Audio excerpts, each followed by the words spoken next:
Shalom, nous continuons aujourd'hui donc l'étude du Shmoneh Prakim, du traité des 8 chapitres de Maïmonide, et nous sommes encore dans l'introduction.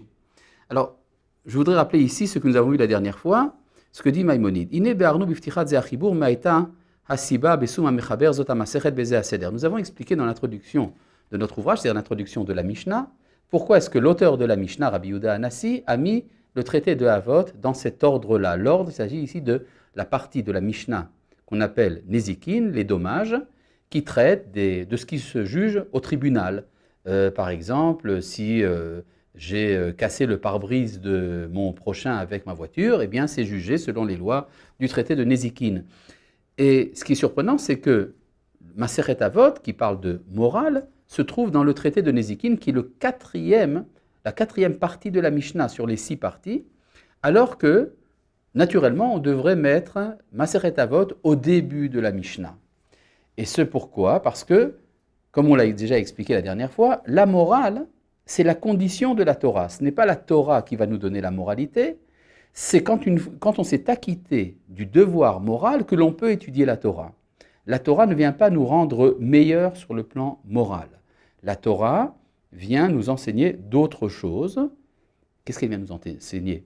Peut-être disons-le au passage, la Torah vient nous enseigner la sainteté, en hébreu, Kedusha, c'est-à-dire, je vais être très rapide et pas développer cela pour l'instant, quand on parle de Kedusha, il s'agit d'une relation directe et immédiate entre le Créateur et la créature. Cette situation qu'on appelle la sainteté, la Kedusha, n'est possible qu'une fois qu'on s'est d'abord acquitté du devoir moral. Or, la morale, c'est universel. Le monde entier est appelé à être moral. Le monde entier n'est pas appelé à observer la Torah. La Torah est donnée au peuple d'Israël et elle n'est pas donnée aux nations. Et pourtant, il y a une exigence de la part des nations de s'acquitter de la morale. Ce qui prouve, s'il était nécessaire de le prouver, que ce n'est pas la Torah qui nous donne la morale, c'est la morale qui nous donne la possibilité d'étudier la Torah. D'ailleurs, il y a à cela une traduction au niveau de la halacha, le fait que jusqu'à l'âge de 13 ans pour les garçons et de 12 ans pour les filles, la Torah a dispensé les enfants d'Israël de l'accomplissement des mitzvot. 13 ans de perdu, sans accomplissement des mitzvot. Tout ce que l'on enseigne aux enfants à accomplir les mitzvot, c'est pour se préparer à l'âge de la bar mitzvah, à l'âge à partir duquel on est sous le coup de la mitzvah. Bar mitzvah, c'est-à-dire apte à recevoir un commandement. Mais auparavant, qu'est-ce qu'on fait pendant 13 ans? Quel est le projet de la Torah pour un enfant jusqu'à l'âge de 13 ans? Eh bien justement, c'est d'acquérir des valeurs morales, ce qu'on appelle les midot, le derer eretz. Donc si Maseret Avot nous parle d'un contenu qui relève du derer eretz, qui relève de la morale, eh bien le traité de Avot devrait être au début de la Mishnah et non pas au milieu. C'est la question donc qui se pose et à laquelle Maïmonide a répondu dans son introduction à la Mishnah. Et donc je reprends ici ce que dit Maïmonide. Mais Haïta Asiba, quelle a été la raison pour laquelle l'auteur de la Mishnah a mis ce traité de Havot dans tel ordre, c'est dans l'ordre de Nezikin. Et quelle a été la réponse que donne Maïmonide là-bas? Vous voyez bien que Maïmonide ne revient pas sur son explication, donc je vais être obligé de vous la citer de mémoire. Maïmonide dit quelque chose d'extrêmement surprenant au premier abord. Ce qu'il dit, c'est que le traité de Nezikin concerne essentiellement les juges au tribunal. Or, si un juge n'est pas moral, et le dommage qui en résultera sera très grand parce que le juge est responsable de toute la société. Donc, il faut en particulier que les juges s'acquittent des devoirs de Maseret Avot plus que tout homme sur terre. Et c'est la raison pour laquelle le traité de Havot se trouve dans la partie Nezikin qui est consacrée aux juges. Bon, vous comprenez que cette réponse semble a priori très insatisfaisante. Parce qu'on pourrait dire dans ce cas-là, mais est-ce que tout homme ne doit pas être moral? Par exemple, est-ce que je peux faire un sacrifice dans le temple si je ne suis pas moral? Donc on devrait mettre Havot dans le traité de Kodashim, dans la partie Kodashim qui traite des sacrifices. Ou bien, est-ce qu'un agriculteur qui doit faire la dîme, Trumot, Measrot, et tous ces dons-là ne doit pas être moral pour qu'on puisse lui faire confiance, qu'il n'ait pas souillé la Trouma par exemple? Et dans ce cas-là, il faudrait mettre Avot dans la partie de Zeraim, de l'agriculture. Et en fait, même s'il est vrai que les juges doivent être moraux, mais finalement, tout particulier, tout individu, chacun d'entre nous doit être moral. Et dans ce cas-là, pourquoi ne pas mettre Avot au début? Donc la réponse donnée par Maïmonide semble a priori insatisfaisante. Mais comme c'est Maïmonide, nous n'allons pas mépriser son explication, nous allons essayer de comprendre quelle est la profondeur qui se cache dans cet enseignement. Eh bien la réponse est très simple. Maïmonide nous apprend quelque chose de très important, c'est que être moral, c'est être juge. Ah bon? Eh bien c'est très simple. Un juge, quand il juge, quand c'est un vrai juge, un bon juge, n'est pas investi, pour dire émotionnellement, dans le cas qu'il traite. Imaginez par exemple un juge qui décide que telle personne qui s'est présentée au tribunal mérite une prime d'1 million d'euros. Et il dit, telle autre personne qui a été jugée au tribunal est condamnée à mort. Alors, le superficiel, le commun du peuple, risque de penser que le juge aime la première personne et qu'il a de la haine pour la deuxième personne qu'il a condamnée à mort. Mais en vérité, si le juge est un vrai juge, ça n'a rien à voir. Il est tout à fait possible que le juge ait en vérité de l'aversion pour la première personne, mais c'est la loi qui dit qu'il faut lui donner 1 million d'euros.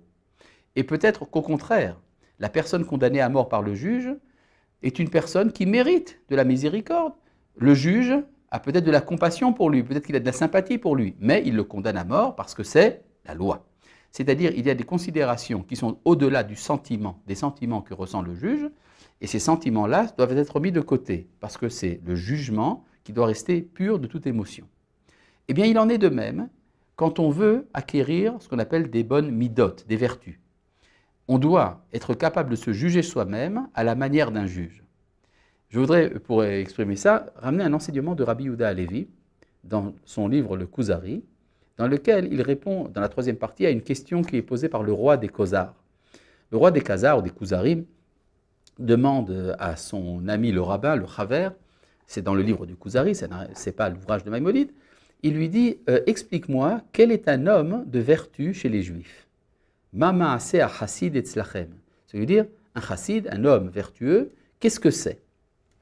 Et alors, le Chaver, l'ami du roi, répond eh bien, c'est très simple. Hein. Un homme vertueux, d'après nous, est celui qui sait diriger l'État et qui donne à chacun ce qu'il mérite.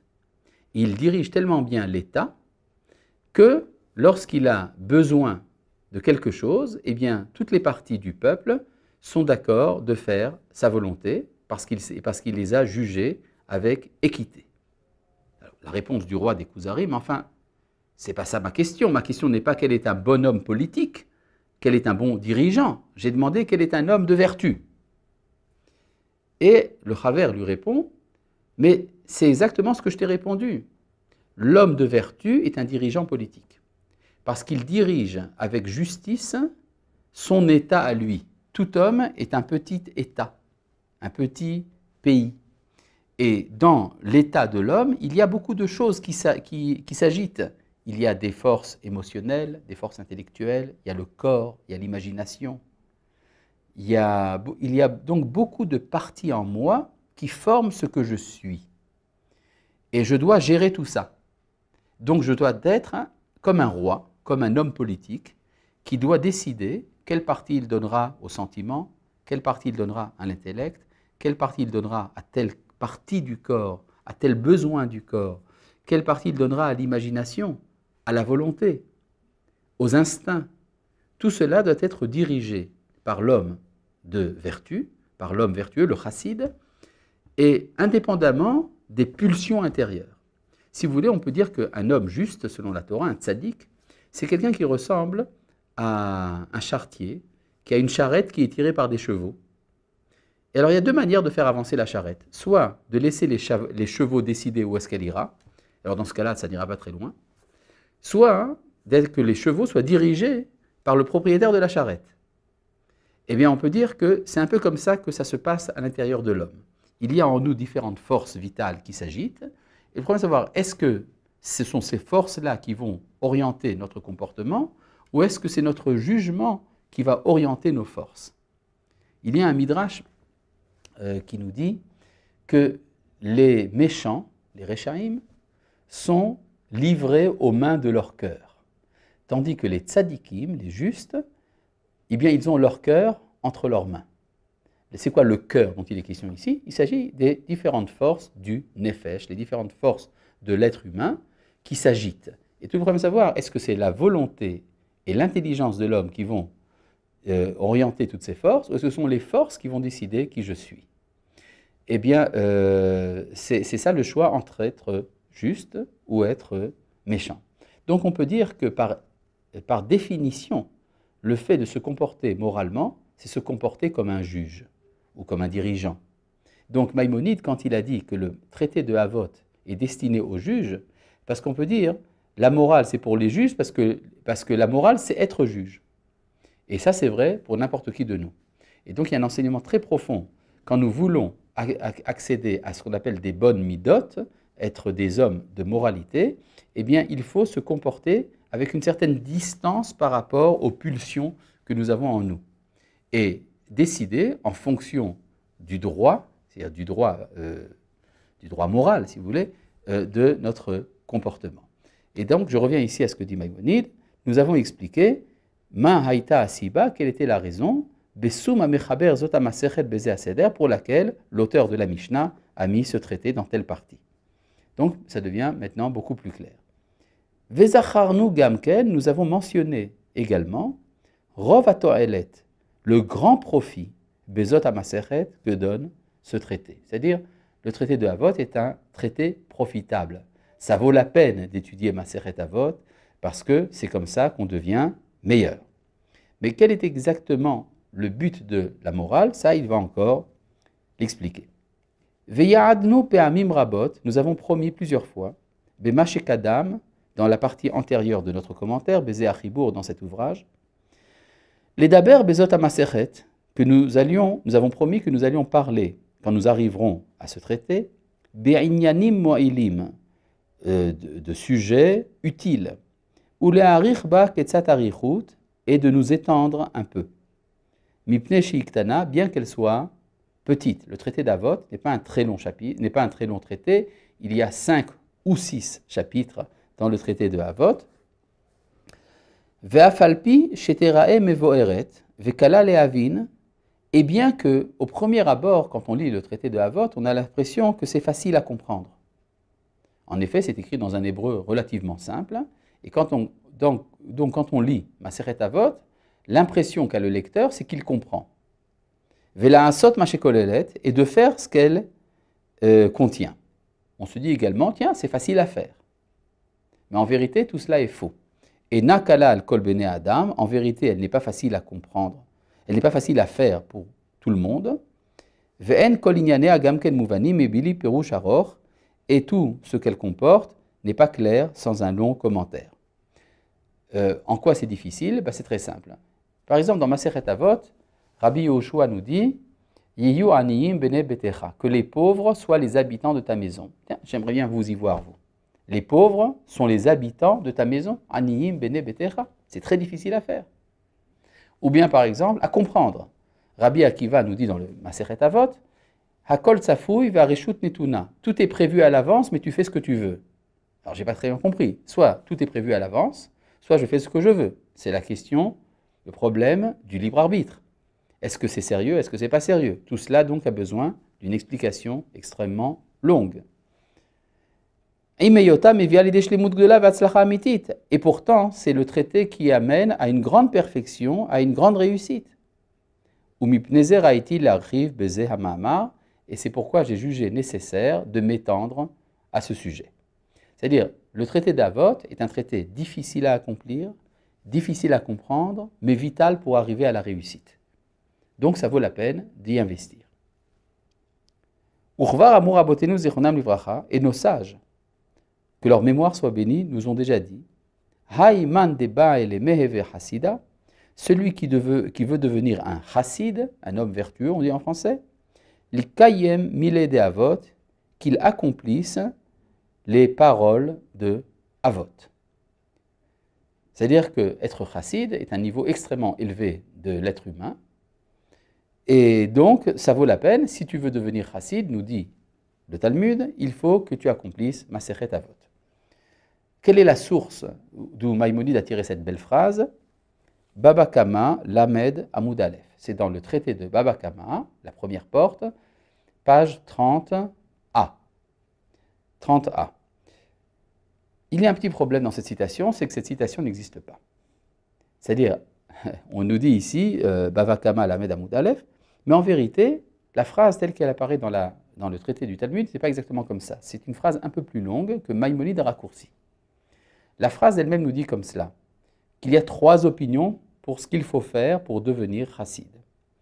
Certains des chachamim ont dit qu'il fallait accomplir le traité de Berachot, certains ont dit qu'il fallait accomplir le traité de Nezikin, et certains ont dit qu'il fallait accomplir le traité de Avot. Donc nous avons 3 manières d'appréhender la morale, soit Berachot, soit Nezikin, soit Avot. De quoi s'agit-il? Berachot, il s'agit de la relation que l'homme entretient envers Dieu, ce qu'on appelle en hébreu Ben Adam Lamakom. Et ça se traduit par les règles de la prière, de la lecture du schéma, des bénédictions que l'on récite avant les mitzvot, ou avant de jouir de quelque chose, ou après le Birkat Hamazon, après avoir mangé. Donc tout ce qui est, ce qu'on appelle en français le culte, la relation de l'homme envers Dieu, Ben Adam Lamakom, se trouve résumé essentiellement dans Masechet Berachot. Ce qui voudrait donc dire, d'après cette opinion du Talmud, que l'homme est moral lorsqu'il s'acquitte de son devoir envers Dieu. La deuxième opinion, qui nous dit le traité de Nezikin, c'est les dommages.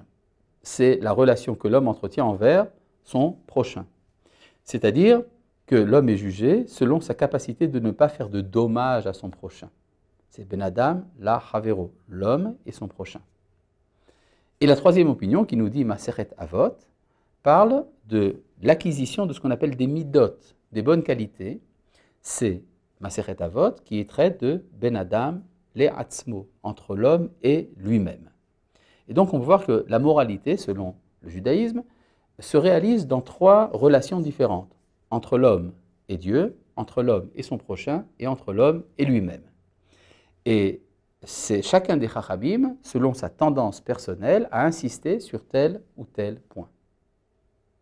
Mais alors, ça voudrait dire quoi? Est-ce que ça voudrait dire que celui qui pense que c'est Masechet Berachot qui juge qu'on est chassid, que c'est donc la relation envers Dieu, pense que la relation envers son prochain, par exemple, n'est pas importante? C'est exactement le contraire.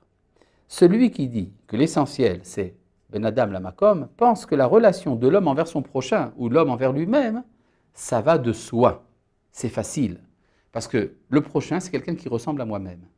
La relation envers moi-même, ça va de soi que je m'y connais, puisque c'est moi-même. Ce qui est difficile, c'est la relation entre l'homme et l'inconnaissable, envers l'infini. Ça, c'est difficile. C'est là qu'on est jugé. Tandis que celui qui dit que l'essentiel, c'est Masechet Nezikin, les dommages, dira, parce que envers Dieu, je m'arrangerai toujours. Parce que c'est un Père miséricordieux. Je fais teshuva, il accepte. Envers moi-même, je m'accepte moi aussi. Mais mon prochain, il risque de ne pas m'accepter. C'est-à-dire, je dois être agréable aux yeux de mon prochain, et mon prochain, il a un jugement à lui. Et c'est pour ça que l'épreuve morale, ça sera justement la relation envers le prochain. Et la troisième opinion qui dit Masechet Avot, dit en fait, la relation envers Dieu et envers son prochain, il n'y a pas de problème. Parce que aussi bien Dieu que mon prochain, ils sont extérieurs à moi. Avec l'extérieur, je peux m'arranger. Mais envers moi-même, quand je suis moi-même l'ennemi de moi-même, c'est là que ça devient difficile. Donc l'essentiel de l'effort moral, ce sera la relation entre l'homme et lui-même. Donc vous avez, en fait, il est vrai qu'il faut s'acquitter de toutes les 3 dimensions. Et on voit pourtant, dans la littérature rabbinique, depuis des générations et des générations, également dans Maïmonide, que les Chachamim ont mis l'accent essentiel sur Masechet Avot.